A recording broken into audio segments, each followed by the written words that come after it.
Halo, selamat sore teman-teman, mantan-mantan atau penderita anxiety disorder, asam lambung, gastritis, GERD, panic attack, dispepsia atau psikosomatis yang berujung pada depresi.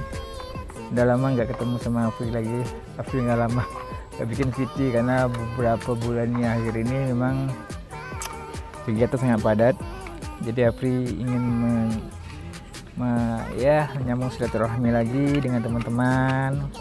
Mudah-mudahan teman-teman penderita anxiety disorder, GERD dan gastritis atau dispepsia selamat berjuang dan tetap semangat, fokus.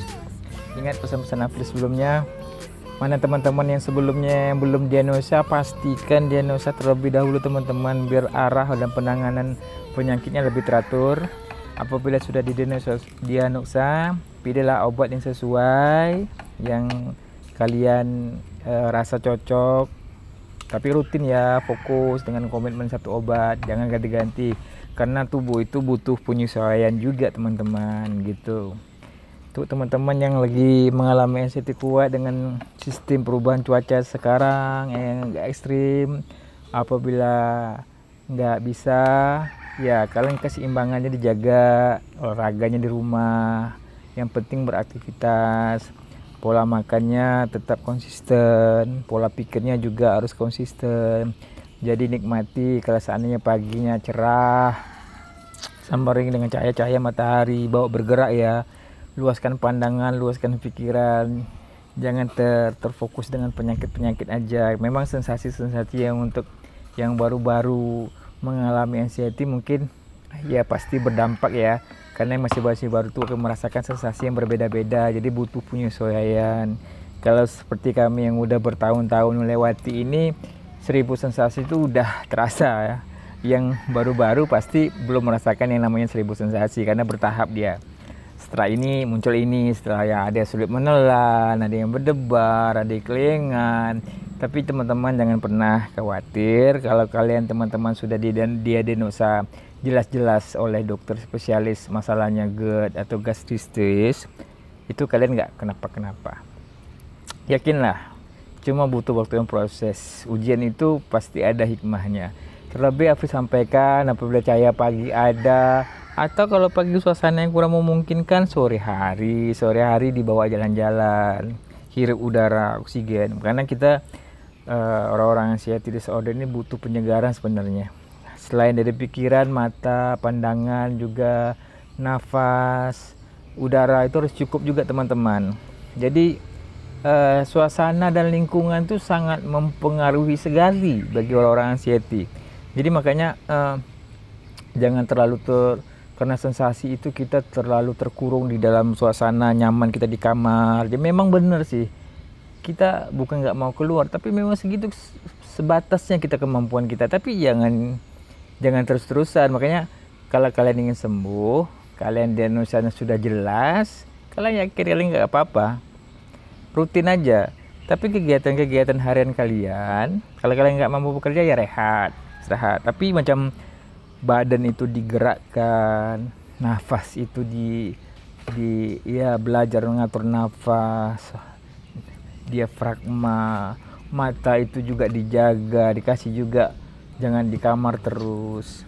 Udara juga dihirup dengan udara yang segar gitu. Jadi ada inovasi-inovasi baru yang membuat Anda itu tidak terbelenggu dengan fokus pikiran itu sendiri.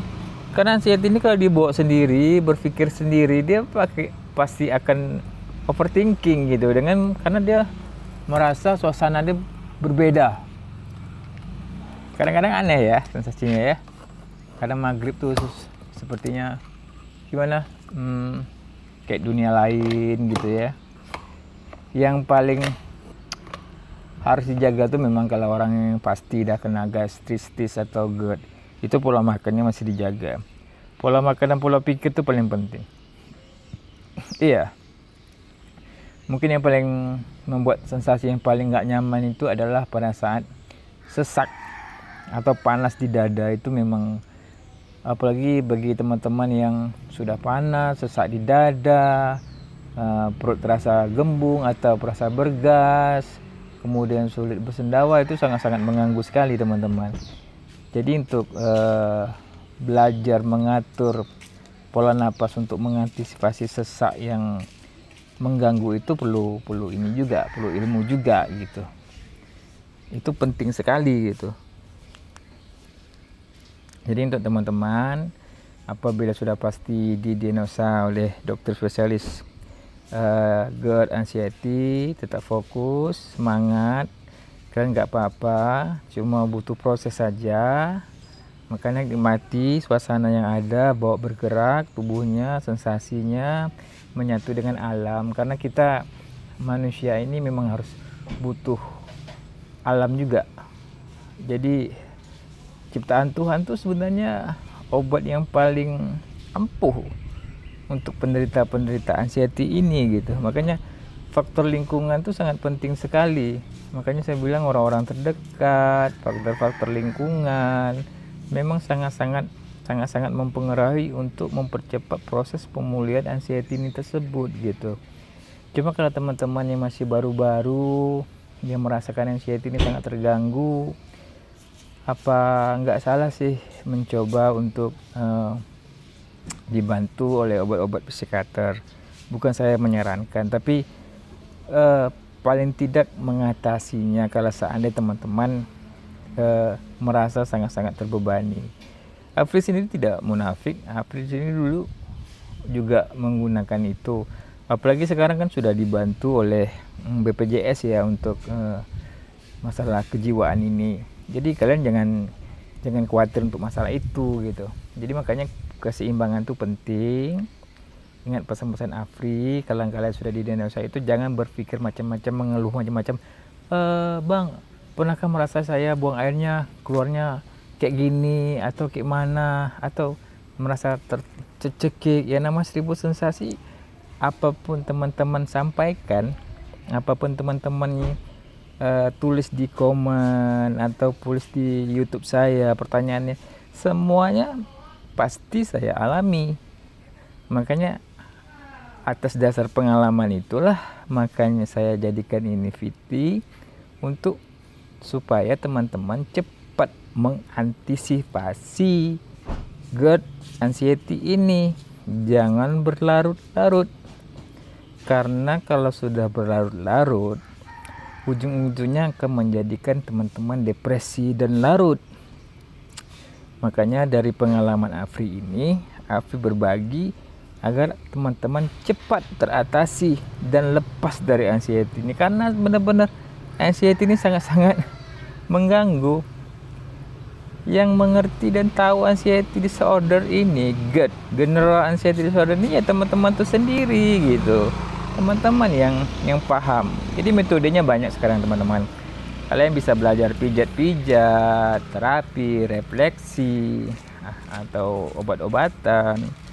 Kan banyak tuh sekarang metode-metodenya yang bisa kalian pelajari aja. Nggak apa-apa.